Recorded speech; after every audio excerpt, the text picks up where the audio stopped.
Serial ये रिश्ता क्या कहलाता है कि आगे के आने वाले एपिसोड काफ़ी ज़्यादा इंटरेस्टिंग और ट्विस्ट भरे होने वाले हैं, क्योंकि यहाँ पर आपको देखने को मिलने वाला है कि जो तान्या है वो इतनी ज़्यादा ख़राब हरकतें कर रही है जिसके बारे में आप सोच भी नहीं सकते। आपको देखने को मिलेगा कि जब काजल और विद्या वो है वो घूमर का डांस कॉम्पिटिशन जीतने लगते हैं और दोनों के बीच में सुलह होने लगती है, तो यहाँ पर तान्या को बिल्कुल अच्छा नहीं लगता है और तान्या खुद से कहती हुई नज़र आती है कि कहीं मम्मी पागलों की तरह इन लोगों के पास फिर से ना चली जाए। और इस चक्कर में जब विद्या और काजल आपस में दोनों बात कर रहे होते हैं और डांस कर रहे होते हैं, इस दौरान वो जानबूझकर काजल को धक्का दे देती है और विद्या गिरने लगती है और विद्या का दुपट्टा जब काजल पकड़ती है तो उसके दुपट्टे में लग जाती है आग। जिसके बाद आपको देखने को मिलेगा कि सभी लोग किसी न किसी तरह से आग को बुझाने की कोशिश करते हैं, यही सोचते हैं कि इन सारी चीज़ों को कैसे संभाला जाए। लेकिन जैसे ही आग बुझ जाती है तुरंत आपको देखने को मिलेगा कि जो विद्या है वो काफ़ी ज़्यादा नाराज़ होती है और काफ़ी ज़्यादा चिल्लाने लगती है और वो कहती है कि जानबूझकर काजल ने उसकी जान लेने की कोशिश की। फिलहाल जिस तरह का सीन क्रिएट हुआ था उस हिसाब से तो लगता था कि काजल ने जानबूझकर ही किया है, लेकिन काजल की उसमें कोई गलती नहीं थी। सारी गलती इसमें सिर्फ और सिर्फ तान्या की थी, क्योंकि तान्या ने धक्का दिया था और काजल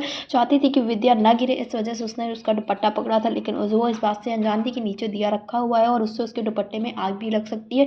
फिलहाल अब सारी चीज़ों का जिम्मेदार सिर्फ और सिर्फ विद्या ने काजल को ठहरा दिया है। अबीरा अरमान सब लोग उसको समझाते हुए नजर आते हैं और कहते हैं कि बुआ सा कभी आपकी जान लेने की कोशिश नहीं कर सकती हैं। लेकिन यहाँ पर जो विद्या है वो सिर्फ और सिर्फ काजल को सारी चीज़ों का जिम्मेदार ठहराती हुई नजर आती है। और आखिरकार दादी सा जब सबकी बातों को सुनती हैं और काफ़ी ज़्यादा देर हो जाती है तो वो बहुत तेज़ी से चिल्लाती हैं और विद्या को भी शांत कराती हैं। फिलहाल तो तान्या की बदतमीजियाँ अब दिन ब दिन बढ़ती हुई चली जा रही है। कभी वो विद्या के पास जाती है काजल के खिलाफ भड़काने, तो कभी काजल को विद्या के खिलाफ भड़काती है और वो वही सोच रही है कि बस किसी तरह से सब लोग अलग हो जाएं और वो दोनों अलग रहने लगे। अब देखना ये होगा कि आखिरकार ये सच्चाई किस तरह से निकल कर सामने आएगी कि तान्या ने जानबूझकर धक्का दिया था। और जैसे ही ये सच्चाई निकल कर सामने आएगी तब तक तो दादी सा जो है वो तान्या को छोड़ने वाली भी नहीं है। आपको क्या लगता है कि तान्या की ये सच्चाई निकल कर सामने आएगी? हमें कमेंट बॉक्स में ज़रूर बताएं।